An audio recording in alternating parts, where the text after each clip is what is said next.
মুহূর্তে উখিয়ার কুতুপালংয়ে রোহিঙ্গা ক্যাম্পে রয়েছেন রিপোর্টার কমল দে। আমরা সরাসরি চলে যাচ্ছি তার কাছে। কমল। ধন্যবাদ মো। এই যে আজকে যে রোহিঙ্গারা যে ১ বছর পূর্তি পালন করছে তাদের উপর নির্যাতন এবং তাদের দেশ থেকে বাধ্য করার সেই সমাবেশগুলি শেষ হয়েছে। আমরা দেখেছি পুরো রোহিঙ্গা আশ্রয় শিবিরগুলো কিন্তু এখন মিছিলে মিছিলে কিছুক্ষণ আগে ভরে গিয়েছিল। এখন মিছিল শেষে তারা যার যার নিজ নিজ বাসায় তারা ফিরে গেছে। তো আমি যদি বলি গত বছরের ২৫শে আগস্ট মিয়ানমার সরকার কিন্তু রোহিঙ্গাদের উপর অমানসিক নির্যাতন চালিয়েছিল। সেই নির্যাতনের মুখে রোহিঙ্গারা বাংলাদেশমুখী হয়। আর মানবিক রাষ্ট্র হিসেবে বাংলা তাদেরকে আশ্রয় দিয়েছিল। আমি এখন যে জায়গাটি আছি এটি একসময় গহীন অরণ্য ছিল, গহীন বন ছিল, যেটিকে বলা হতো হাতির বিচরণ ক্ষেত্র। এখানে গবেষণায় দেখা গেছে ৬৭টির বেশি হাতি ছিল ঠিক যে এই পয়েন্টে। এটি এখন মানব বসতি গড়ে তুলেছে রোহিঙ্গাদের জন্য, সে পাহাড় কেটে বসতি গড়ে তোলা হয়েছে। তো শুধু এই পয়েন্ট নয়, এর আশপাশে যতগুলো এলাকা রয়েছে সবগুলিতে কিন্তু এরকম বসতি স্থাপন আছে। তো এখন এইসব বসতি যারা যেসব রোহিঙ্গা রয়েছে তারা বলছে তারা এখানে থাকতে চায় না, তারা নিজ দেশে ফিরতে চায়। তবে ফেরার আগে তাদের কিছু শর্ত রয়েছে, সেগুলো হলো তারা নিজ দেশে ফিরে যাওয়ার আগে তাদেরকে পূর্ণ নাগরিক মর্যাদা দিতে হবে, তাদের রোহিঙ্গা মর্যাদা দিতে হবে, তারা যে গ্রামে ছিল সেই গ্রামে ফিরে যাওয়ার অধিকার দিতে হবে এবং অবাধ বিচরণ তাদের সুযোগ করে দিতে হবে।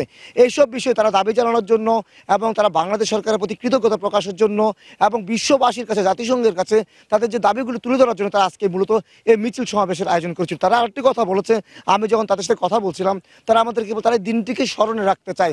আমরা দেখি সমাবেশের মধ্যে যারা বক্তারা ছিলেন বা রোহিঙ্গা নেতারা ছিলেন তারা সাধারণ রোহিঙ্গাদের বলছে এই দিনটিকে যেন আমরা ভুলে না যাই। তারা যেটা বলছে তাদের উপর যে মিয়ানমার সেনাবাহিনী যে নির্যাতনটি চালিয়েছে সেই দিনটিকে স্মরণ রাখার জন্য তারা যেন প্রতি বছর এই দিনটি তারা পালন করবে এমন একটি তারা ঘোষণা দিয়েছে। তা এখানে জানান যে ২০টি ক্যাম্প রয়েছে, বড় বড় ২০টি ক্যাম্প রয়েছে। সেই ২০টি ক্যাম্পের মধ্যে ১৬টি ক্যাম্পে আজকে তারা মিছিল সমাবেশ করেছে বলে আমাদেরকে জানিয়েছে। তারপর আমরা কয়েকটি ক্যাম্পে দেখেছি বড় বড় ধরনের সমাবেশের কথা এবং সকাল ৮টা থেকে সেই সমাবেশগুলিতে সাধারণ লোকজন রোহিঙ্গারা হেঁটে হেঁটে আসতে শুরু করে এবং সেগুলি মূলত ১১টার মধ্যে সেই সমাবেশগুলি তারা শেষ করে এরপর তারা যেসব মিছিলের আয়োজন করেছিল মিছিলগুলি তারা এই রোহিঙ্গা ক্যাম্পগুলো তারা প্রদক্ষিণ করে তারা শেষ করেছে। ওইখান থেকে তারা মিছিল এবং সমাবেশ তারা একটি দাবি তুলে ধরেছে যে মিয়ানমার সরকার সেনাবাহিনী তাদের উপর যে নির্যাতন করেছে সেই নির্যাতন তারা বিচার দাবি করেছে। তারা বলছে বিশ্ব দরবারে তারা দাবি জানাচ্ছে তাদের যে বিচার করা হয় যারা তাদের উপর নির্যাতন চালিয়েছে।